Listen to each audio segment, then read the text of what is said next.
Pyotr dashed off, and while he was running for a droshky, the two antagonists sat on the ground in silence.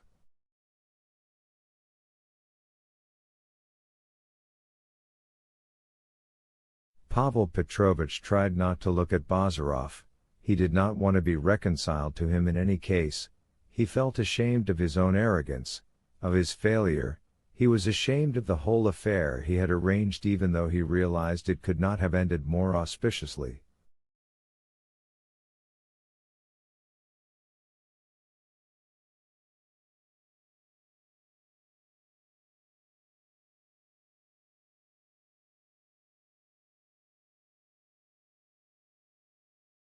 At least he won't go on hanging around here, he consoled himself by thinking.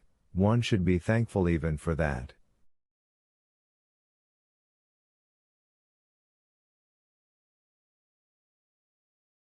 The prolonged silence was oppressive and awkward.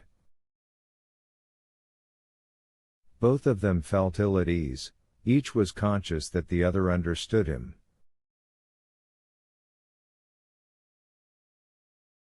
For friends such a feeling is agreeable, but for those who are not friends it is most unpleasant, especially when it is impossible either to come to an understanding or to separate.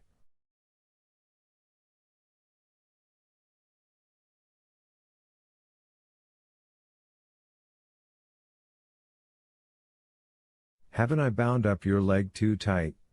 asked Bazarov at last.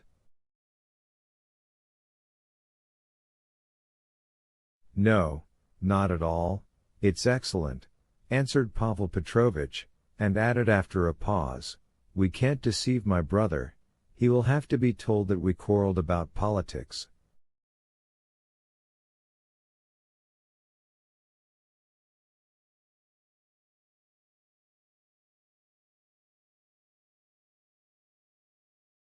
"Very good," said Bazarov. "You can say that I cursed all Anglomaniacs."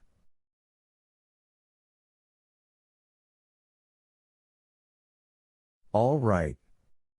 What do you suppose that man thinks about us now?" continued Pavel Petrovich, pointing at the same peasant who had driven the hobbled horses past Bazarov a few minutes before the duel, and who was now going back again along the same road and took off his cap at the sight of the masters.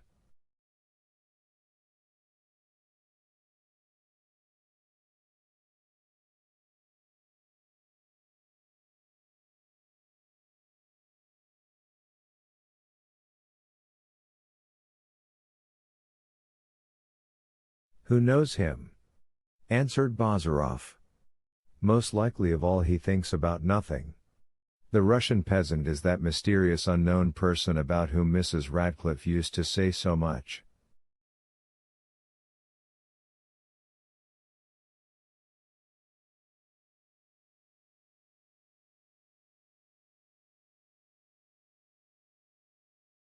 "Who can understand him?" "He doesn't understand himself." "Ah, so that's what you think," Pavel Petrovich began, then suddenly exclaimed, "Look what your fool of a Pyotr has done."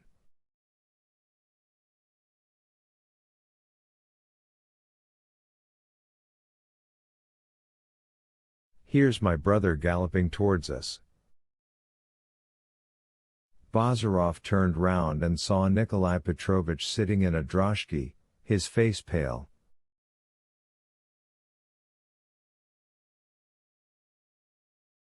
He jumped out before it had stopped and ran up to his brother. "What does this mean?" he called out in an agitated voice. "Yevgeny Vassilitch, what is this?"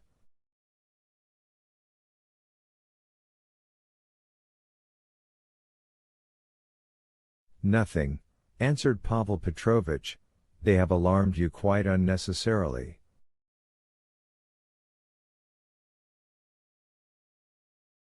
"We had a little dispute, Mr. Bazarov and I have had to pay for it a little."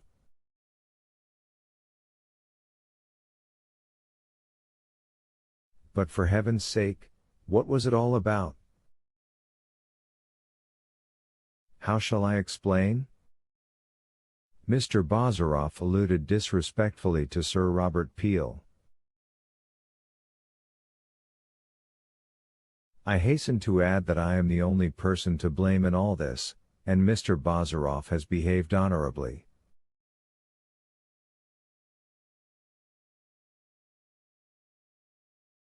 I challenged him. But you're covered with blood. Well, did you suppose I had water in my veins? But this bloodletting positively does me good. Isn't that so, doctor? Help me to get into the droshky and don't give way to gloomy thoughts. I shall be quite well tomorrow.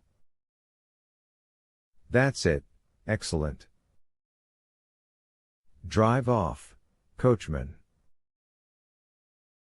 Nikolai Petrovich followed the droshky on foot. Bazarov lagged behind.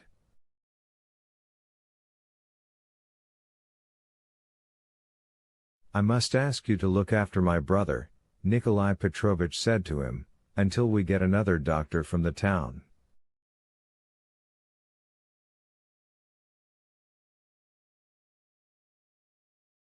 Bazarov nodded his head without speaking.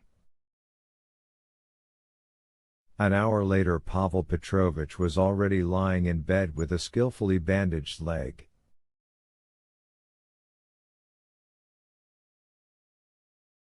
The whole house was upset.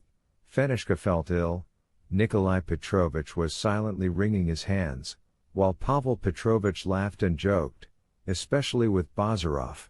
He had put on a fine cambric nightshirt, an elegant morning jacket, and a fez. He did not allow the blinds to be drawn down, and humorously complained about the necessity of not being allowed to eat.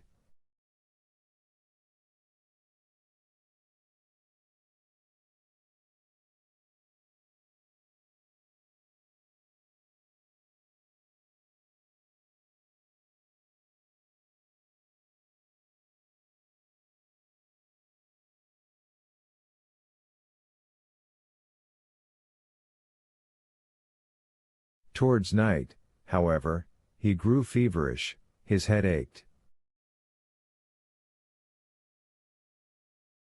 The doctor arrived from the town. Nikolai Petrovich would not listen to his brother, nor did Bazarov want him to. He sat the whole day in his room, looking yellow and angry, and only went in to the invalid for as brief a visit as possible. Twice he happened to meet Fenishka, but she shrank away from him in horror. The new doctor advised a cooling diet. He confirmed, however, Bazarov's assurance that there was no danger.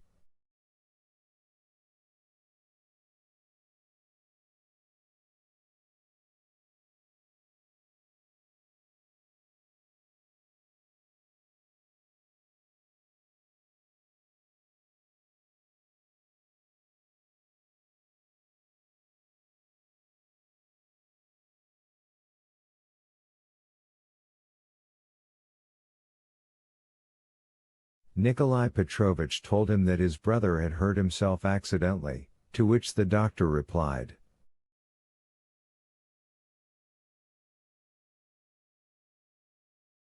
But on having 25 silver rubles slipped into his hand on the spot, he remarked,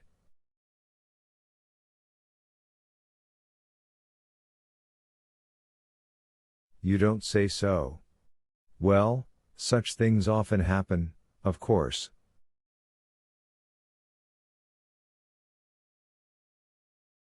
No one in the house went to bed or undressed. Nikolai Petrovich from time to time went in on tiptoe to his brother's room and tiptoed out again. Pavel Petrovich dozed, sighed a little, told his brother in French,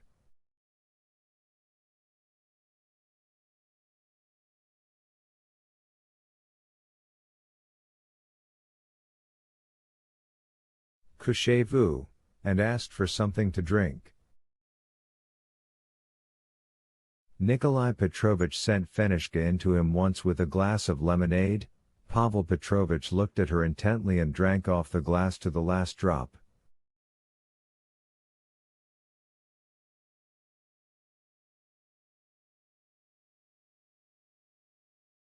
Towards morning the fever had increased a little, a slight delirium started.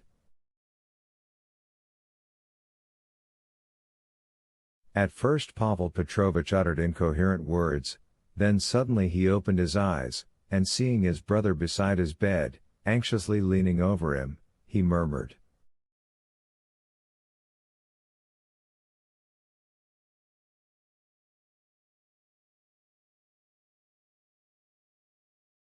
"Don't you think, Nikolai, Fenishka has something in common with Nellie?"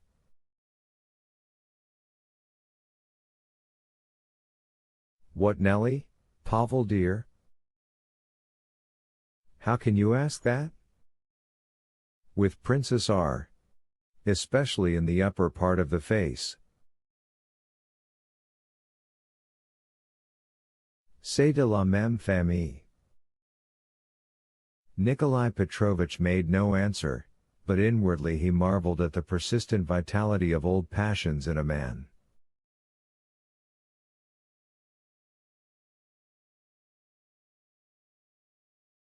This is what happens when it comes to the surface, he thought. "Ah, how I love that empty creature!" groaned Pavel Petrovich, mournfully clasping his hands behind his head. "I can't bear that any insolent upstart should dare to touch," he muttered a few minutes later.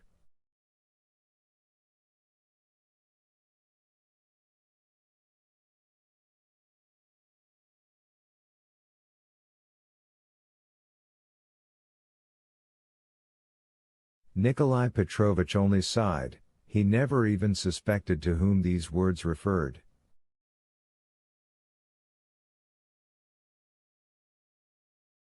Bazarov came to see him on the following day at 8 o'clock.